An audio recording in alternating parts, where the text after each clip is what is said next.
So you might think that if I'm going to talk to you about the number one factor behind every entrepreneurial success, that I'm going to talk to you about copywriting and marketing messages and putting your story in front of your audience and all that stuff that is frankly what I've been paid to do since 2005, since I got into marketing. And, it would be a fair assumption to start there. And yet, if we're going to talk about the number one factor behind every entrepreneurial success, I have to admit that it's not copywriting. It's not the marketing message. It's not your story. It's something else. It's a different equation. And that's what we're going to cover in today's episode. These are the proven direct response marketing, copywriting, and entrepreneurship success strategies you can use today to write your own ticket and create the life you want. I am Roy Furr, and this is Breakthrough Marketing Secrets. Now, here's today's breakthrough. Okay, so the number one factor behind every entrepreneurial success is connecting a hungry market with a powerful offer. Connecting a hungry market with a powerful offer. So let me break that down for you here so that it can be as useful as possible for you.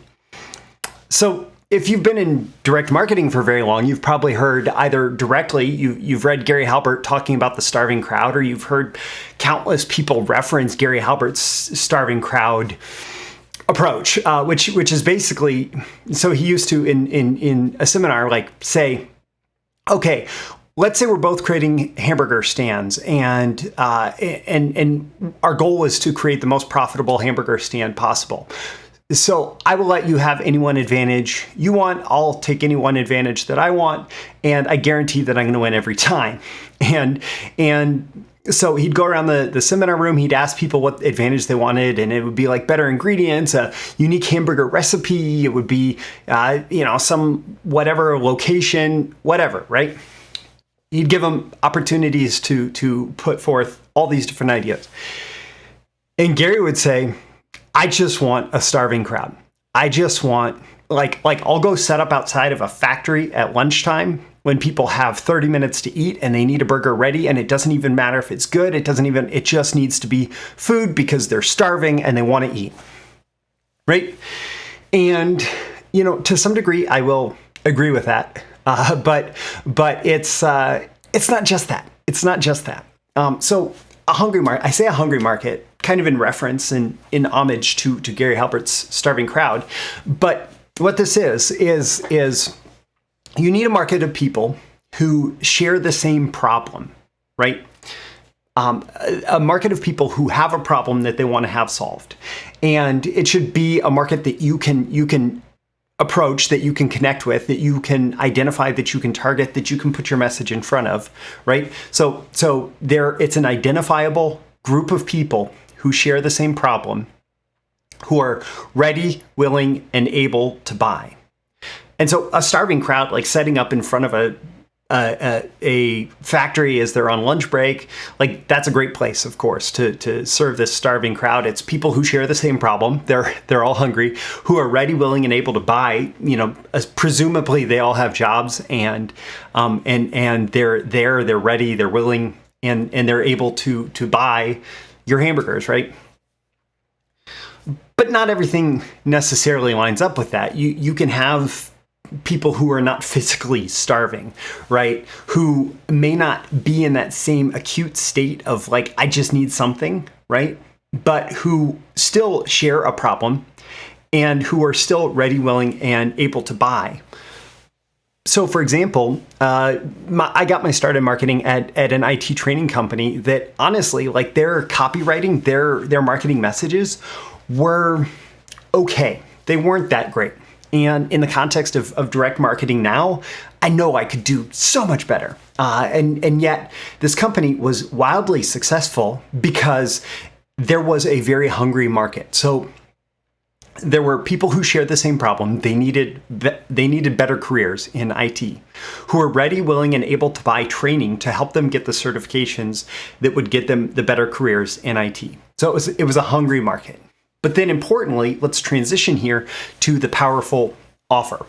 And so, this isn't just Gary Halbert selling stale hamburgers to people who are on lunch break at a factory. right? This is a powerful offer, a strong offer, some highly advantageous offer, because so many of these hungry markets at this point are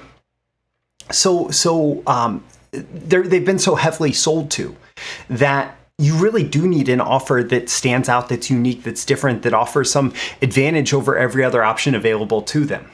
And so a powerful offer solves the problem. Number one, it does solve the problem. Number two, it's pretty easy to buy.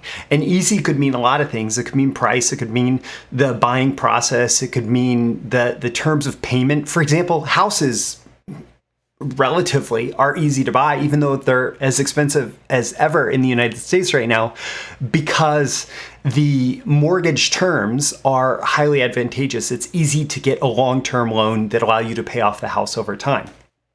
It has been much harder to buy houses in the past. It is much easier to buy them now. Emotionally compelling. Emotionally compelling is where we get into that story, where having a good story around your offer makes it even easier to sell, right? Because it's emotionally compelling, because it pulls people in. And a powerful offer offers a 10x improvement over other options. Now, giving homage there to Russell Brunson, he talks about an offer being a 10x improvement offer, that people don't just buy for, slightly better, for a 10% better than what they're doing now. People don't change habits very easily. People are creatures of habits who stay stuck in habits, and the way to get them to change habits is to make it dramatically better, to pursue some different thing, to pursue some new opportunity. And so he talks about these 10x improvement offers because what they're getting now has to be, or what you're trying to get them to move to needs to be 10x better. So part of the reason in particular that IT training company that I work for did so well, regardless of the actual quality of the marketing messages, was their powerful offer was very unique in the marketplace at that point. When they launched the company, there was basically nobody selling video training for these IT trainings, for these IT certifications.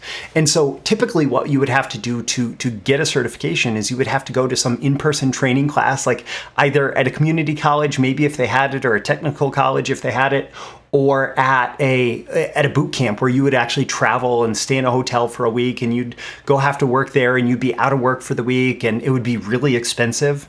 But what the company that I work for did was they packaged up, actually people who helped write the exams for the certifications, they packaged up training by those people and had it all delivered as training videos, right? That you could watch from home, that you could do on your work equipment, that you could do in your own time, that you could do with a lot of flexibility, that had actually even better quality trainers, but the prices were often like anywhere from a quarter to a tenth or less of going to actually take the same training in person at these boot camps. And so it was this extremely better offer in terms of being easier to buy, being cheaper, being easier to consume, easier to use, being more convenient, all sorts of things that made it this powerful offer in the marketplace. So they mapped this powerful offer to this hungry marketplace. And it's not just like stale burgers to people on a lunch break, right? It's people who need this, who have more time and flexibility and don't necessarily need to solve the problem right now, but that are given this superior solution that allows you to meet at that crossroads of the hungry market and the powerful offer, such that it was wildly successful. And all sorts of other entrepreneurial successes are defined by this combination of powerful offer and hungry market. So let's take one big name today, Tesla. Okay, so Tesla, when they launched the first Tesla electric cars that really caught on, the market was hungry for environmental reasons for electric cars, and they put this powerful offer in front that was this exciting electric car to drive. But part of the reason that Tesla's caught on now when they did is because battery technology had gotten to the point where it was finally competitive with gasoline. And And actually, electric cars have existed. Whether I don't know if you know this, but electric cars existed before gasoline cars. But gasoline was a much more efficient way to store energy than battery technology, and so gasoline cars won out, and diesel and other types of fossil fuels won out because it was a much more efficient way to store power. But now battery technology is evolving to the point where this hungry market was given this powerful offer of this car that's fun to drive that uses this newest battery technology.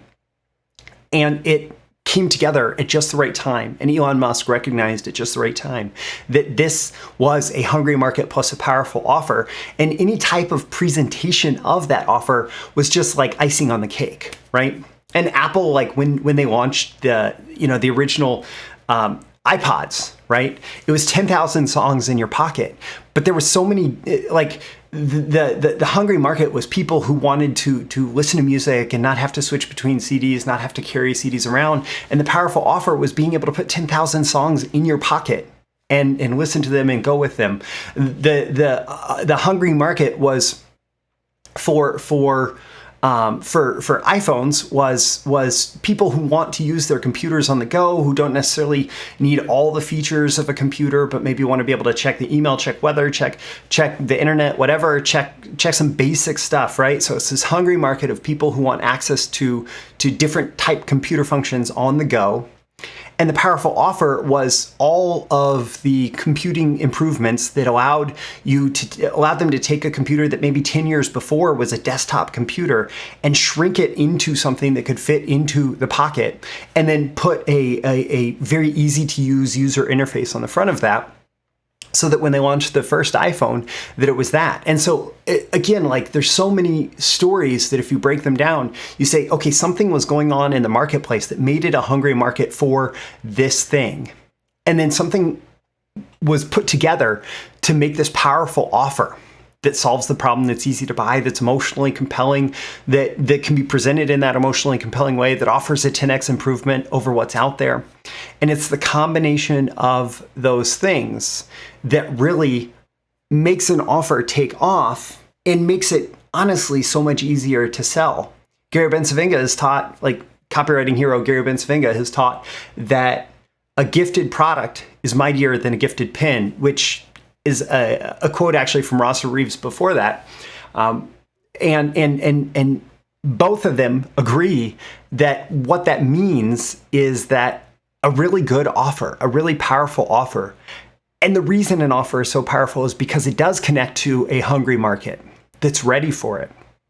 But a powerful offer is going to create so much more advantage over having a mediocre offer that is written about, presented, sold by the best copywriter or marketer or advertiser or salesperson, right? That powerful offer is going to win over and over again.